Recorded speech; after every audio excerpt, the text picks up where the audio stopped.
I don't think that would come up in a conversation like we aren't doing something because of COVID. I mean, I don't know. I'd say it's, it's probably about the same as what it normally is. Is it too early to say for you guys if you envision any movement, whether it's acquiring a player or trading a player? Yeah, I don't know. Yeah, I don't know at this point.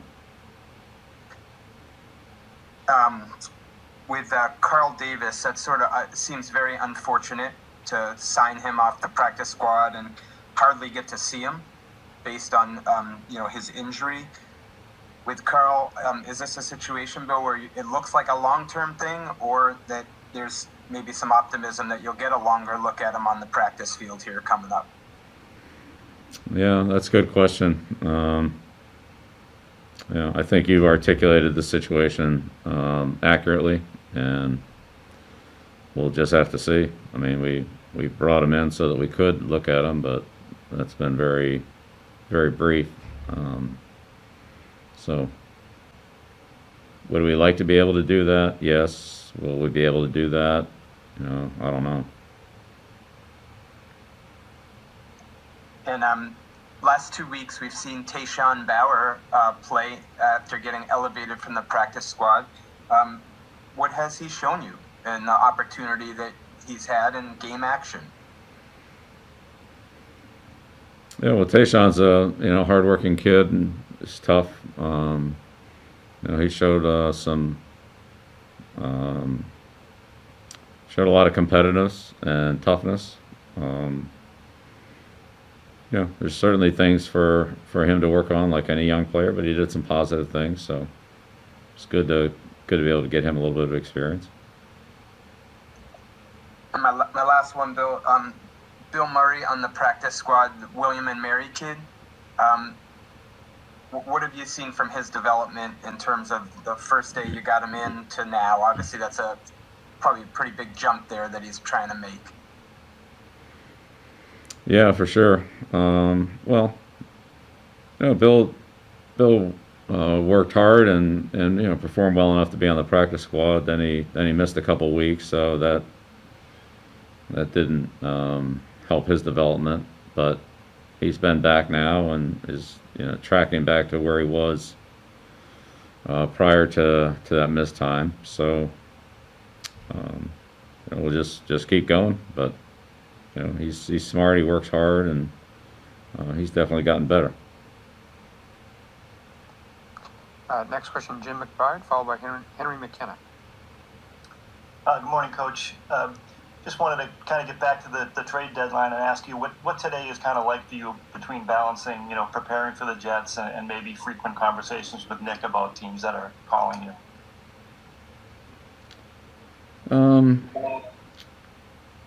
I mean, again, like a lot of things in this general subject, there's a lot more talk than there is action. So, Nick would summarize or has summarized kind of, generally what he feels is going on. There may be other avenues of information that we have from one source or another, or conversation, whether that's myself or an assistant coach or whoever. And so we kind of put that together and determine the level of interest we would have in talking to somebody else or not. And I'd say those things kind of sometimes they, as I said before, they seem like they're imminent and they never happen. Sometimes it seems like this is really a dead issue. We're not interested, they're not interested, based on the conversation, and then in a short amount of time something changes and all of a sudden there's a conversation that's on the table, or there's a transaction that occurs and it goes from not happening to happening, or vice versa. It goes from it looks like the ball's going to roll into the cup, and then at the last second it spins out. And so, you just have to take it as it comes and see. And sometimes, again, at a time like this, sometimes a team could be involved in a trade and maybe feel like, okay, we can trade this player, and then you find out that maybe a player at his position is going to be out for a couple of weeks, and then it falls through, or vice versa. You think that you don't have anybody available, and then all of a sudden maybe the team makes a different trade or something else happens, and then they do have a player available. So it really is a little bit unpredictable. But if something were to come up during the day, then Nick would grab me, and we'd discuss it, and let's talk to Robert, or the position coach, or somebody that might have information on the subject. Then that would probably be the next step. Thank you. Yeah, you're welcome. Next question, Henry McKenna, followed by Phil Perry. Morning, Bill. You spoke a little bit about the salary cap bind coming into 2020, but how much does your salary cap situation in 2021 figure into this trade deadline? Because you guys are projected to have some of the most cap space in the NFL in what could be sort of a tight market, with COVID impacting how much money the league has with the salary cap going down. So are you thinking about maybe trying to preserve that position of power that you guys have at deadline, or how is that at play? Yeah, that's it's definitely an accurate perspective that you've identified, and when you're looking at salary cap and player salaries and things like that, you just can't look at it in in a short-term window. You have to, at some point, you have to take a longer look at things. So we would take those things that you mentioned into consideration, and as we look at our team currently, as we look at any potential acquisitions or any transactions with our players, that we'd have to keep an eye on all those things. And I think you've really articulated it pretty well. That's those are all considerations that you have to be aware of if you got into any discussions like that.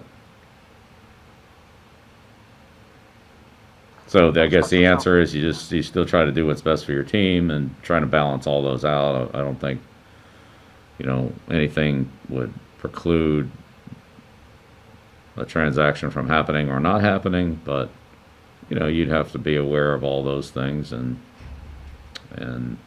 again, try to make the best decision, both long term and short term, for your team. And there may be one thing that overrides another, but in the end, that's what the decision would be how much does this help us now? Is there a cost in the future, and what is that cost, and so forth. So or what would that gain be if the trade, if we were trading a player away? It just depends on whether you're bringing one in or one's going out. So there are some implications that that we would work through on the financial side with the people that handle that information, and not just, again, currently, but over the coming years. So it would really be a conversation that would look at all those aspects of it. Thank you. Next question, Phil Perry, followed by Doug Kai. Hey, Bill, how much, if at all, do you weigh the potential impact on the locker room or the players you have on your roster when considering trading a player away? Is that at all part of the equation when you're thinking about these types of moves? Sure. The composition of your team is definitely important. I guess not even necessarily the composition of the team, but maybe even like if there's any sort of emotional impact on the team.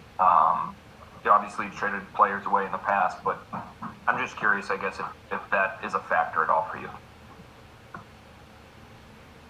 Well, it's certainly something that is going to come up if you were to do that. I mean, it would come up immediately to come up the next time the team's together. So, you have to address it in some fashion. So,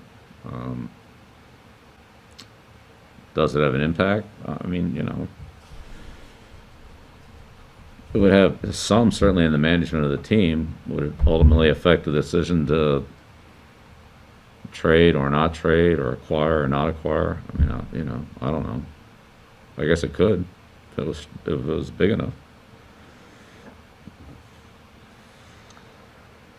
And looks like the final two questions will be Doug Kai, followed by Chris Ryan.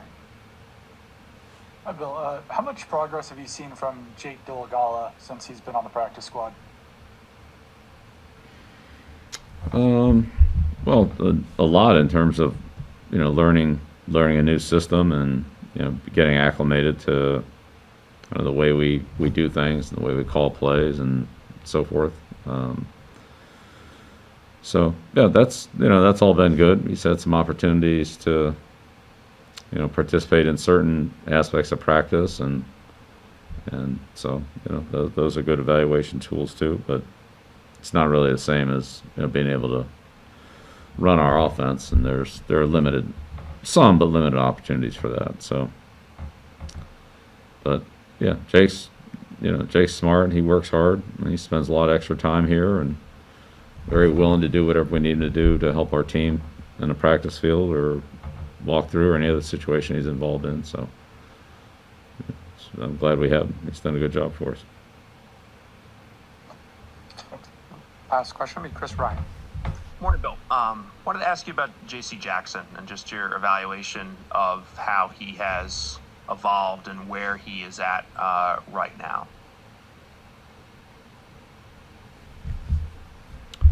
Well, JC's gotten better every year. He's worked hard to improve his techniques and fundamentals and leverage and tackling, and I think those things have all shown up at times this year. So, like all of us, working for a little more consistency, but JC's shown that he can be competitive against every receiver he's had a chance to cover so far in his career. So it's a good thing. Jason McCourty described him as a number one cover guy yesterday, and I'm curious, what specific attributes do you look for in a quote unquote number one cornerback?